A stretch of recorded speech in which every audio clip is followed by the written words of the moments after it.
President of the United States, accompanied by the Taoiseach of Ireland and Mrs. Martin.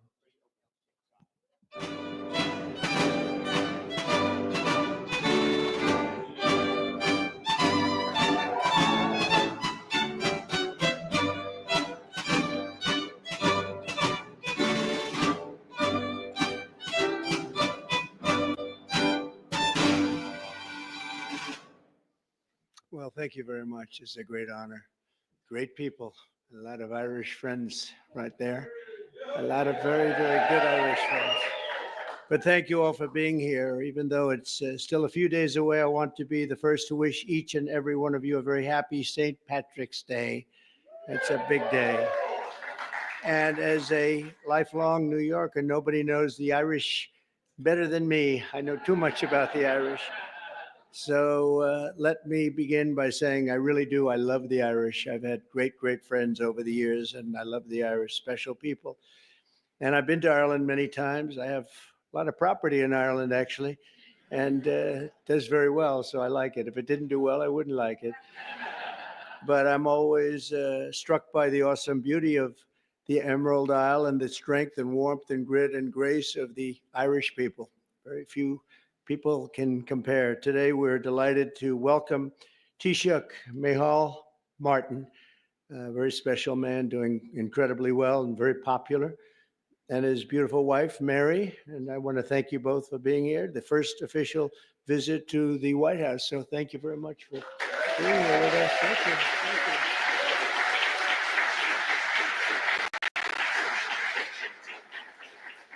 I also want to extend a special welcome to Ireland's ambassador to the United States, Geraldine Boom. And you, where are you, Geraldine? Here you are, Geraldine Byrne Nason. And you're going to be working with this gentleman right here. He's a very great golfer, one of the best golfers that you'll ever see. He'll be playing golf all day long he'll take clients out to play golf, but he's won many, many club championships. And Ed Walsh, congratulations. Great. Great. It's going to be great.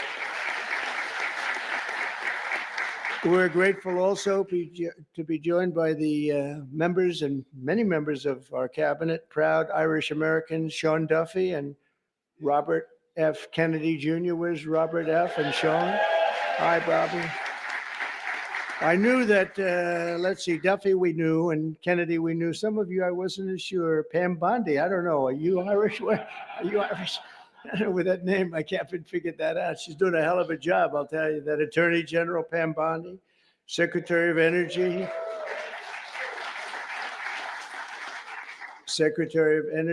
Chris Wright. And you're doing a good job. You see the oil is going down. It's going down $65 a barrel today. You're doing better than I even thought, because everything else is going to be coming down with it. All those expensive goods that you had to suffer with for 4 years are all coming down. Energy leads the way. Thank you. Good job you're doing with our friend, right? HUD Secretary Scott Turner. You're not Irish, Scott. Where's Scott? Give me a break, Scott. You know, I want to be politically correct and not mention it, but I'm going to say, how much Irish do you have in you, Sean? I don't know. He said 0. That's right. Secretary of Veterans Affairs, Doug Collins. Doug, thank you, Doug. You're Irish. EPA Administrator Lee Zeldin. He's one of the most important guys. He's going to get those approvals. A nuclear power plant will take less than 2 weeks to get approved, right, Lee? They used to take 15 years. We're going to do it in a couple of weeks. U.S. Trade Representatives, Jamieson Greer. Where are you, Jamieson? Jamieson Greer. Thank you, Jamieson. And I also, there's a very special man here that I've been watching a long time. One of the greatest dancers ever in the world. Michael Flatley is around here someplace. There's nobody like this guy. Great, Michael. I've watched him, Radio City. I've watched you a lot, Michael. His feet, the way they moved. I don't know how the hell you do it. Can you still dance like that, or is Father Time caught up? You know, Father Time has never lost. You know that, right? But you're doing great. You look fantastic. Also with us are Representatives John McGuire. John, hi, John. Good. Bill Heisinger. Bill, thank you. Ronnie Jackson, Doc Ronnie, as I call him, even though he's a congressman, special guy. John Joyce. John. Thank you, John. David Joyce. David. Thank you. And Guy Resenshathaler. You know that Resenshathaler. That's actually the way you pronounce it. You know, nobody else gets it right. I got it right, but it's a hell of a name. Despite that, he's very successful at what he does, which is politics, and he's a great guy. Thank you, Guy. We have come together to this beautiful White House this evening for the annual Shamrock Ceremony, a living symbol of the long and unique friendship between Americans and the Irish. And we're always going to have that friendship, just like we have a great friendship. We'll always have that very special friendship. This wonderful tradition dates back to 1952 when the first Irish ambassador to the United States sent President Truman a box of shamrocks as a gesture of goodwill. You hear that, Walsh? The first. You're not the first. I don't know what you are. What number are you? Do you have any idea? It's been a long time, right? Let's see. I could figure it out pretty easily. The bond between our nations is the old America itself, and it is as old as our country. So many Irish volunteers risked their lives in the American Revolution, and George Washington described Ireland as, quote, the friend of my country in my country's most friendless day, meaning Ireland stuck with us when we were not doing so well, when it was looking pretty bad. Irish heritage gave us the boldness of Andrew Jackson. I didn't know Andrew Jackson was Irish. The brilliance of F. Scott Fitzgerald, Henry Ford, and Walt Disney, and the leadership of the late, great President Ronald Reagan.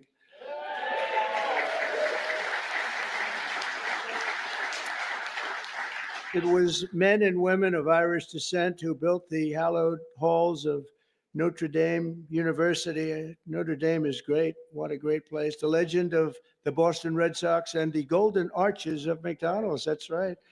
Today, 1 in every 10 Americans trace their roots back to the old country. We're discussing, we have 5 million people living in Ireland, but we have 35 million people living here, right, of Irish descent. That's a pretty interesting statistic. I was looking at all these great dancers over here. You are very beautiful. Are you all great dancers, right? Look at that. Young, great dancers. Wow. That's great. Did you perform for the group before? Because I heard somebody was doing really fantastic. They said these people are fantastic. I didn't get to see you. Do you want to do it again? Okay, well, we might have them do it again. I heard you did a fantastic job. Thank you. As we celebrate Irish American Heritage Month, we're grateful to be joined by hundreds of these proud patriots right here today. And I know them from personal experience that many of the people that we have here, they're just fierce. They have fierce Irish flame. We call it, you never give up. You never, ever give up. Oh, I even see Don. Hello, Don. You are definitely Irish, Don McGann. You are definitely an Irishman. There's no question about that. But you never give up. We will never give up ever, right? For the young ones, ever. Because you never know what's going to happen, you know? Just a little bit more effort and you get there. Look at what happened to me. A lot of people said this was not a possibility. They said that was going to be a tough race, and we won in a landslide, and let's keep it that way, right? And we're having a great time bringing our country back and bringing it back at a level that people had no idea was going to take place this rapidly, this quickly. And a lot of our great people that are secretaries and the people working in the administration are here, and they're doing a fantastic job. So I want to thank all of you. 5 blocks east of where we are today, that spirit once helped save the very heart of the city's Irish American community. You all know about it. During the War of 1812, British forces rampaged through the streets of Washington, burning every building in their path. Every single building was being burned down. Almost everyone fled, but not Father William Matthews of St. Patrick's Church, which was built to serve the Irish workers who came to build the Capitol and the White House. They were building the White House, and they formed a great bond. And they were doing the pretty important buildings, the White House and the Capitol. I would say that's about as good as it gets. As the fire spread, the priest and the group of his parishioners said that we're just going to have to barricade ourselves in. We're going to have to do something because it's really bad. It's really dangerous in here. And inside the church, they climbed to the roof armed with only buckets of water. That's the only thing they had. And the other thing they had was faith in God. They had a big faith in God. They said, God will never do this to us. Risking their lives, they defended the church. And more than 2 centuries later, St. Patrick still stands as a beautiful testament to their incredible resolve and bravery, and the patron saint of the Emerald Isle. And that's what it is, St. Patrick. So we have St. Patrick's Day, and we remember their courage, and we honor the bravery of countless Irish Americans who have kept our country safe, strong, prosperous, and free. And I made a little talk with my friend right behind me before at the Capitol, and they gave me one statistic that they don't have here. I thought it was an amazing statistic. 50% of the people that won the Congressional Medal of Honor were Irish. Can you imagine? And I want to check on that, because that sounds to me, it's just that. I want to, Pam, would you please have that investigated? Because how is that possible? Seriously, how is that possible? I was very surprised to see that, Mary. Would you agree that that's possible? With the Irish, I didn't think. With the Irish. Now, think of it. The Congressional Medal of Honor is the highest award you can get in this country. And 50%, well, they also have the Presidential Medal of Freedom. But I will say the Presidential Medal of Freedom, it's much easier to, I mean, you get it for achievement in something, but you don't have to take many, many bullets, although there has been one bullet that was not too good. I'm the only one, the presidential, that got that. But think of that, 50% of the people that received the Congressional Medal of Honor had Irish heritage and were involved in some form with the Irish, and that's pretty good. That's a pretty big statement. In closing, I want to remember one more Irish American patriot our nation lost this week. In 1979, Anthony R. Dolan, some of you know that name, a lot of the people that work in the White House know it very well, became the youngest ever Pulitzer Prize winner for his reporting on government corruption in Stamford, Connecticut. In 1981, he became the chief speechwriter to President Reagan, whom he served for 8 years. That's a long time. That's the full time, 8 years, coining the phrase evil empire. That was his word. That's a very famous, people aren't here. The evil empire was a very profound statement. Tony served as a White House advisor throughout my first term, and most recently was a special assistant to President on domestic policy and the Domestic Policy Council. He passed away early Monday morning, and his family is devastated, to be honest. They're devastated. A couple of the family members are here, but they're devastated. He was a great person, great, brilliant writer. And so he will be very greatly missed. And Tony is looking down on us right now, and he was so proud of what he did and his heritage. He was so proud of his heritage. So I want to thank him and his family for the incredible job they did. Once again, let me wish everyone a very happy St. Patrick's Day. And with that, I would like to ask Taoiseach Martin to say a few words. He's a very, very special man in Ireland. As you probably know, he's a very popular guy, which is not easy in Ireland. And it's an honor to have both Mary and Michael here with us, because we really, we've gotten to know each other very well, and they're great people. Thank you very much, everybody.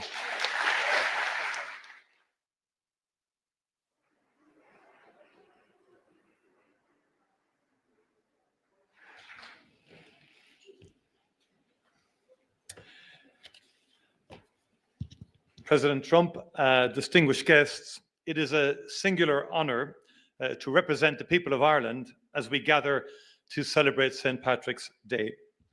The time-honoured tradition of the Shamrock Bowl ceremony is an important moment to reflect upon the relationship between our two countries. Mr. President, as you said on an earlier St. Patrick's Day, and I quote, "Through trial and triumph, ups and downs, thick and thin, the extraordinary Irish people have stood by America's side, and America will always stand by theirs." Our peoples have stood side by side for a long time. And next year, the United States marks the 250th anniversary of the Declaration of Independence. Of the 56 signatories of that historic document, 3 were born on the island of Ireland, and many others were of Irish descent. Since then, Irish America has been at the heart of shaping this great nation. The ideals of liberty, democracy, and equality of opportunity forged in this country did much to inspire Irish independence.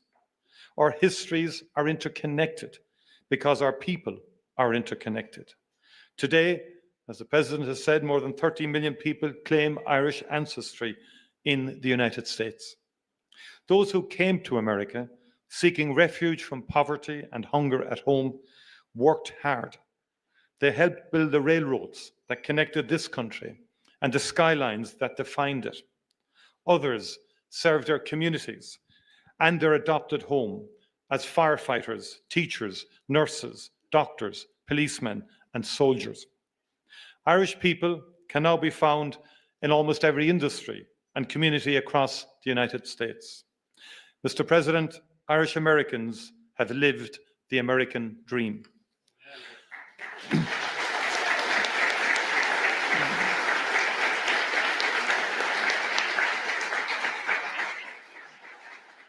I saw that for myself earlier this week in the great state of Texas, where I met Governor Greg Abbott, attended South by Southwest, and learned about exciting economic opportunities that abound in the Lone Star State.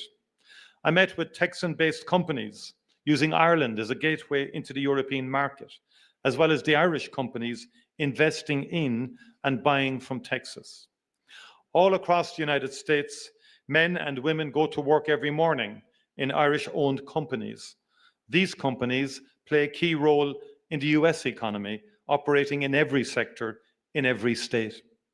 Some of your great American manufacturing companies count Irish buyers as their top client, with order books worth many billions of dollars supporting the jobs of thousands of fantastic American workers.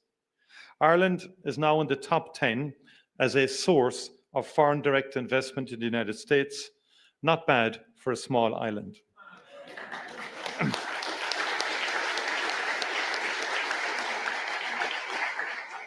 Ireland likes to trade with the United States, and the United States likes to do business with Ireland because we are strong and reliable partners. Mr. President, let's do even more and better together. In the past, Irish labourers came to help build the new republic, the beacon on the hill. They even built this beautiful White House. They built the roads and the railroads that made this mighty union possible.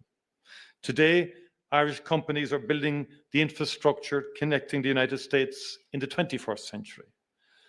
Throughout our great shared history, Ireland has played a role in bringing America closer. In doing so, we've been proud to help make this country great. Mr. President, American companies continue to invest in Ireland, where our access to the European market, talented workforce, and consistent and stable business environment makes us one of the best places in the world to do business. And just like our peoples and cultures, our economies are deeply interconnected. Investment in Ireland helps American companies sell their products across the world. Our island is home to a people with an outward perspective, generations of whom have looked to the United States for opportunity and inspiration. We've built prosperity through free and fair trade with partners all over the world, and particularly here in these United States. Let us continue to build on that foundation, bringing ever-growing prosperity to both our great peoples. Let us continue to work together to make sure that we maintain that mutually beneficial two-way economic relationship that has allowed innovation and creativity and prosperity to thrive. Mr. President, on St. Patrick's Day in 1981, in this House, President Ronald Reagan spoke of a just and peaceful solution to the conflict in Northern Ireland. And that was the start of an extraordinary journey. 17 years later, after enormous effort and commitment and dialogue and disagreement and sheer perseverance, we signed the Good Friday Agreement. We signed a just and lasting peace into being. And the United States of America was at the very center of that magical moment of hope and inspiration. Successive presidents, Republican and Democrat, cared enough to put in the late nights, the persuading, the cajoling, the negotiating, the encouraging, the influencing. And Mr. President, 3,720 people were killed in that conflict, and close to 50,000 people were injured. In per capita terms, that's many millions of Americans. And just imagine that for a moment in terms of the scale of what happened. It was the support of the United States of America that was essential in bringing that to an end. One of the greatest achievements of American foreign policy, with heartfelt commitment from both sides of the aisle. The story of peace in Ireland is one that we wrote together. We know building peace is a difficult and painstaking task, but when the mighty United States of America puts its shoulder to the wheel, there is no mountain it cannot move.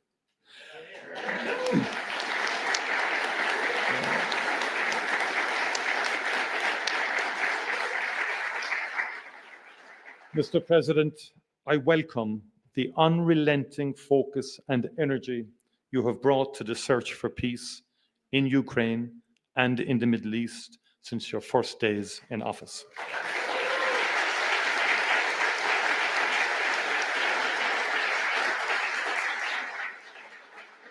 In my view, there is nothing more noble, President, than the pursuit of peace, and this is what you are doing.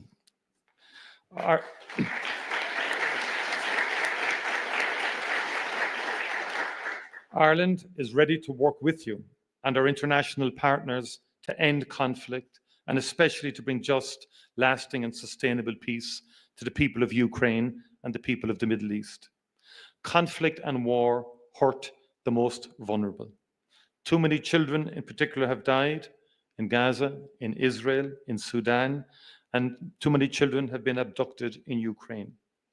Let us together never cease to strive for peace, prosperity, and opportunity for all the world's children. That would be an extraordinary achievement for the transatlantic relationship and an extraordinary legacy for the ages. Mr. President, County Clare is one of the most beautiful places on this earth. And Doonbeg is one of its finest jewels. One of Ireland's finest poets, and we've had a few, as you know, wrote of the beauty of County Clare along the flaggy shore in September or October, when the wind and the light are working off each other. And Heaney wrote of how Ireland can catch the heart off guard and blow it open. I have been to that part of Clare, and I know that that is true. Mr. President, I hope that we can welcome you to Ireland soon to catch your own heart off guard. You know better than anyone the beauty of Doonbeg, a place that would take anyone's breath away. Gorov Mila Amahagut, Banachdi na Fela Podrig Oruv Galer. Thank you very much indeed, and happy St. Patrick's Day to you all. Thank you.